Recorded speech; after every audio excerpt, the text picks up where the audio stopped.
Hi, this is Stephen Govender, and I want to just share with you a principle today about the geese with regards to traveling team ministry. One of the things we discover, it's a scientific fact, that when these geese, before they take off, they have a meeting place. I was in Chicago several years ago because my daughter lived in Chicago, and it's wonderful to see them during winter at this lake. They all meet out there, and it seemed like they basically, they're sharing a common vision, common goal before they take off. They're encouraging one another, they're basically filling up, as it were, before they take off.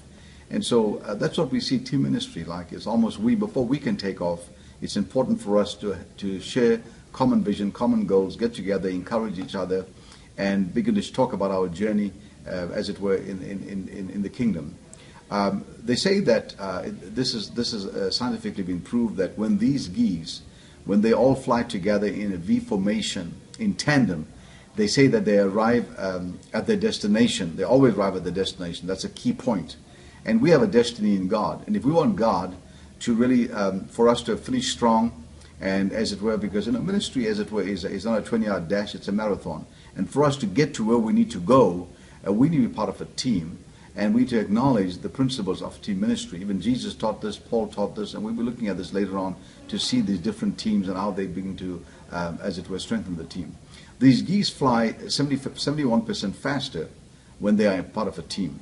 In other words, there's such thrust and there's such trust, and because they're looking out for each other, encouraging one another, and because they're part of this V formation flying in tandem, they get to their destination 71% faster. And then it's also said that when one of the geese, as it were, one of them gets sick or one of them get ill, two of them will leave the pack, as it were, and leave the team, and they'll go out and they'll take care of that one, nurse that one, as it were, back. And if that one dies, they would leave it, wait for the next, as it were, for the next flock to go by, so they can basically catch up with that flock. And it's amazing. I remember once a preacher said that the Christian army is the only army that kills the wounded, and so we need to take care of one another. And we see this. We see this also in the life of the geese, that when they begin to fly together, instead of flying alone and not arriving at their destiny, instead of flying alone and dying, as it were, on the course, we see many ministries today that are basically dying on the vine because they're trying to do ministry alone. And so one of the things that we learned is never to do ministry alone. And so what we need to really ask ourselves is, who are we really imparting to? There's a generation that we need to impact. And one of the ways that we can impact the next generation is through the team ministry concept.